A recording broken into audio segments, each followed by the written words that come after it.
अयोध्या की मर्यादा है, काशी की शाश्वत चेतना है, मथुरा वृंदावन की भक्ति है, तो प्रयागराज की समरसता भी हम सबको त्रिवेणी हो या कुंभ या महाकुंभ चक्कर देखने को मिलती है और इसका परिणाम आज हम सबको देखने को वहां मिल रहा है। 2017 से कोई कॉमनल राइट्स यूपी के अंदर नहीं थे। अब हम कह सकते हैं कि यूपी में न कर्फ्यू है न दंगा है, यूपी में सब चंगा है। महिलाओं को सुरक्षा और व्यापारियों को भय मुक्त वातावरण दिया गया है। इन 8 वर्षों में 2,19,000 पुलिस की भर्ती, इनमें 20% महिला बेटियों के लिए आरक्षण, यानी हम लोग जब आए थे तब उत्तर प्रदेश पुलिस बल में तो 10,000 महिला कार्मिक थे। आज इनकी संख्या बढ़कर के 44,000 से अधिक हुई है। पुलिस की क्षमता में अभूतपूर्व, ट्रेनिंग क्षमता में अभूतपूर्व वृद्धि हुई है। मुझे याद है 2017 में हम लोग आए थे, हमें पुलिस की भर्ती करनी थी, राज्य के पास ट्रेनिंग की क्षमता नहीं थी। हम लोगों ने मिलिट्री, पैरामिलिट्री और अन्य राज्यों के ट्रेनिंग सेंटर हायर किए और इस बार 7,200 पुलिस कार्मिकों की भर्ती हुई है। इन सब की ट्रेनिंग हम उत्तर प्रदेश के स्वयं के ट्रेनिंग केंद्रों में, ट्रेनिंग सेंटर्स में उनकी ट्रेनिंग आज सफलतापूर्वक प्रदेश के अंदर हो रही है। आज पुलिस की अवस्थापना सुविधाओं में अभूतपूर्व परिवर्तन हुआ है। अब खपड़ेल के बैरक की जगह हाईराइज बिल्डिंग में पुलिस कार्मिकों के लिए बैरक बनाए गए हैं। 7 पुलिस कमिश्नरेट मॉडर्न पुलिसिंग का एक नया मॉडल प्रस्तुत कर रहे हैं। तो साइबर थाना और साइबर सेल इनकी पहचान को और तेजी के साथ आगे बढ़ा रहे हैं।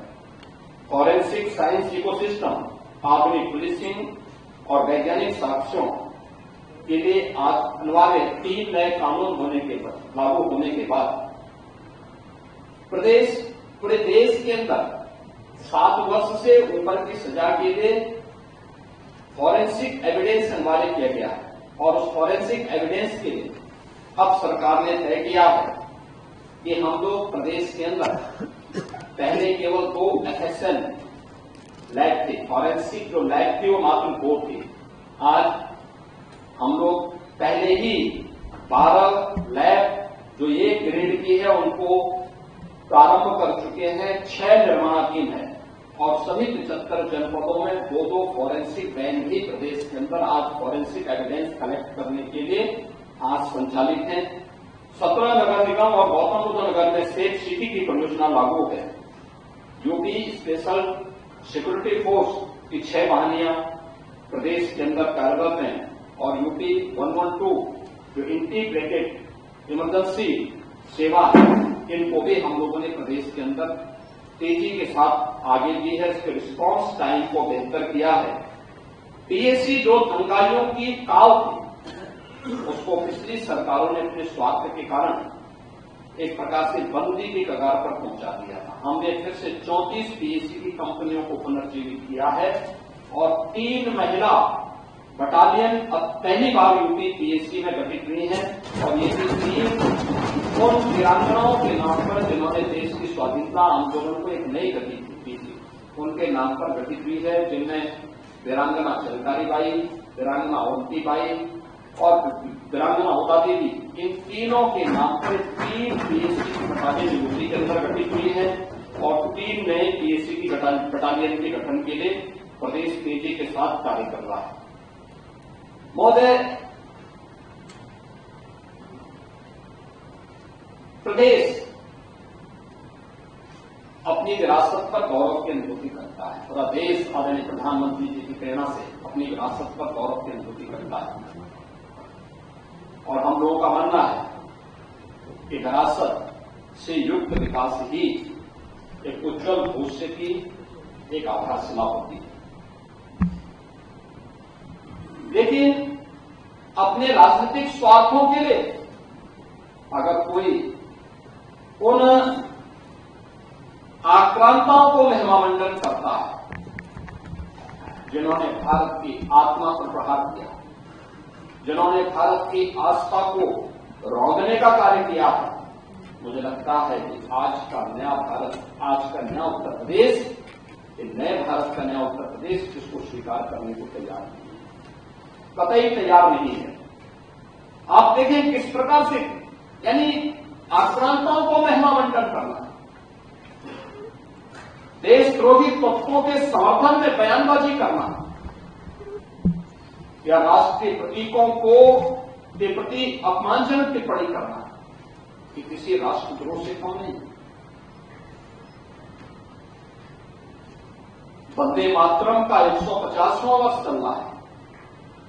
कुछ लोग हैं, उनमें राष्ट्रगीत, जिसे भारत की संविधान सभा ने सर्वसम्मति से सम्मान देकर के राष्ट्रगीत के रूप में प्रस्तुत किया। हम आभारी हैं प्रधानमंत्री मोदी जी के, जिन्होंने राष्ट्रगीत को अनिवार्य रूप से देश के अंदर लागू करने के लिए, राष्ट्रगीत भारत की आन बान शान का प्रतीक है और भारतवासी को अपने पुरातन वैभव और गौरव की अनुभूति करनी चाहिए और इन सभी प्रतीकों के साथ साथ राष्ट्र नायकों का सम्मान हम सब भारतीयों का दायित्व बनता है। अगर हम आक्रांताओं का महिमामंडन कर रहे हैं और राष्ट्र के प्रतीकों का, भारत के तिरंगे का, भारत के राष्ट्रगान का, भारत के राष्ट्रगीत का, भारत के महापुरुषों का अपमान कर रहे हैं, एक प्रकार से हम संविधान की अवहेलना कर रहे हैं।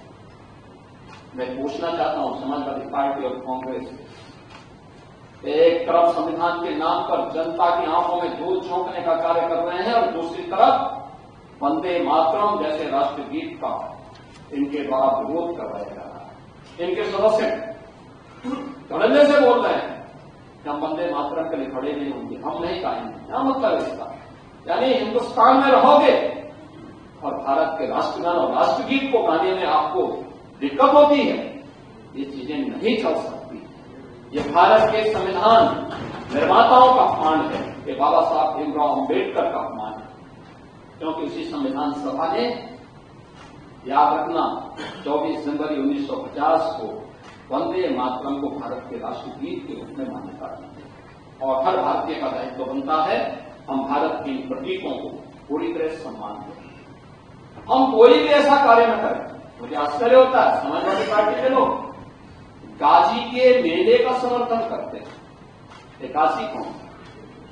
ये गाजी जो भारत की परंपरा और संस्कृति को रौंदने के लिए आया था। श्रावस्ती के तत्कालीन नरेश महाराज सुहेलदेव के नेतृत्व में हिंदू राजाओं ने उसको रौंद डाला। सम्मान महाराज सुहेलदेव को मिलना चाहिए था और ये मुझे आनंद की अनुभूति होती है कि हमारी डबल इंजन सरकार ने महाराज सुहेलदेव के नाम पर बहराइच की चित्तौड़ा नामक स्थान पर महाराज सुहेलदेव का भव्य स्मारक बना। हमारी सरकार को गौरव की अनुभूति होती है कि महाराज सुहेलदेव के नाम पर एकमात्र विश्वविद्यालय ये हमारी डबल इंजन की सरकार ने बनाया। आजादी के बाद लोक माता अहिल्याबाई होलकर को सम्मान डबल इंजन की सरकार ने दिया है। आदरणीय प्रधानमंत्री जी ने लोक माता का एक भव्य प्रतिमा काशी विश्वनाथ धाम में स्थापित करवाई, लेकिन गुमराह करना, असत्य वाचन करना और उसके माध्यम से गुमराह करने की जो प्रवृत्ति है समाजवादी पार्टी की, आज समाजवादी पार्टी लोक माता के नाम पर इसी प्रकार को गुमराह कर रही है।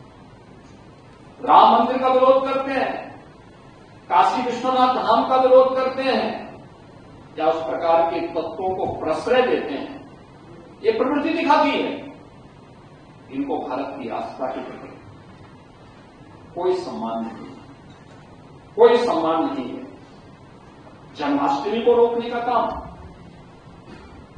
कांवड़ यात्रा को रोक लगाने का काम, अयोध्या की 84 कोसी परिक्रमा हो या दीपोत्सव और रंगोत्सव के कार्यक्रम, यह प्रतिपक्ष से जुड़े हुए दलों ने अपने समय में इनको रोकने का काम किया।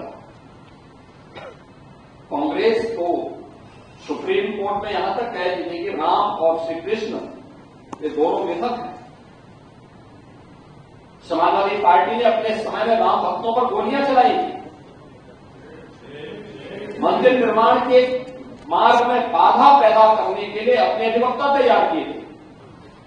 लेकिन हम इस बात को कह सकते हैं कि हिंदुस्तान में भारत की आस्था को भी कैद करके नहीं रख सकता है और यतो धर्मस्थ तो जय की भाव के साथ वो विजयी जरूर होगी और यही हुआ है। और आज अयोध्या में हम देख सकते हैं प्रभु श्री राम का भव्य मंदिर का निर्माण हो गया। आज देश और दुनिया आती है देखने के लिए, लाखों की संख्या में हर दिन श्रद्धालु आ रहा है, हर दिन आ रहा है, प्रफुल्लित होके जाता है। ये आस्था के केंद्र केवल आस्था के केंद्र नहीं है, ये वास्तव में राष्ट्र चेतना के केंद्र भी है। राष्ट्र की शाश्वत चेतना को एक ताकत मिलती है यहां से, और वहां से हम लोगों ने आज इस कार्य को आगे बढ़ाया है। इन्हीं बातों को लेकर के हम लोग लगातार इन बातों को देखते हैं कि भारत की इस आत्मा के प्रति सम्मान का भाव रखना और वहां कार्य करना, ये हम सबके लिए गौरव की बात है। और हम लोगों ने उसी कार्य के साथ अपनी विरासत पर गौरव की अनुभूति करने के साथ ही उससे प्रेरणा, उसका सम्मान और उसके बेहतर भविष्य के लिए एक ठोस कार्य योजना के साथ डबल इंजन सरकार ने कार्य किया है। हमने गुलामी की मानसिकता से मुक्ति का मार्ग लेकर के आदरणीय प्रधानमंत्री जी ने देश की आजादी के अमृत महोत्सव वर्ष के समय विकसित भारत के लिए जिन पंचप्रण की बात की थी, उसी से प्रेरणा लेकर के आज हम एक सशक्त भारत की अटल आधारशिला बनाने के लिए हम लोगों ने अपनी आस्था को आगे बढ़ाने का काम किया है। आज प्रयागराज हो, अयोध्या हो, काशी हो, मथुरा वृंदावन हो, विंध्याचल हो, चित्रकूट हो, सुखतीर्थ हो, संभल, बरेली, नैमिषारण्य, ये जितने भी पावन तीर्थ हैं, हमारे बौद्ध परिपथ हैं, अन्य भारत में जन्मी हुई उपासना विधियों से जुड़े हुए जितने भी तीर्थ स्थल हैं, इन सब के समग्र विकास के लिए आज वहां पर जन सुविधाओं के विकास करने के साथ ही डबल इंजन सरकार ने उनके समग्र विकास के लिए भी कार्य प्रारंभ किया है। आज उत्तर प्रदेश की पहचान, जब मैं उत्सव प्रदेश की बात कर रहा हूं, तो उसकी पहचान दीपोत्सव से होती है। आज उसकी पहचान देव दीपावली से होती है। आज उसकी पहचान रंगोत्सव से होती है। अब ये केवल एक आयोजन मात्र नहीं है, बल्कि यह भारत के आध्यात्मिक गौरव का एक वैश्विक उत्सव के रूप में इन्होंने अपनी पहचान बनाई है। कौन ऐसा भारतीय है जिसने अयोध्या के दीपोत्सव को,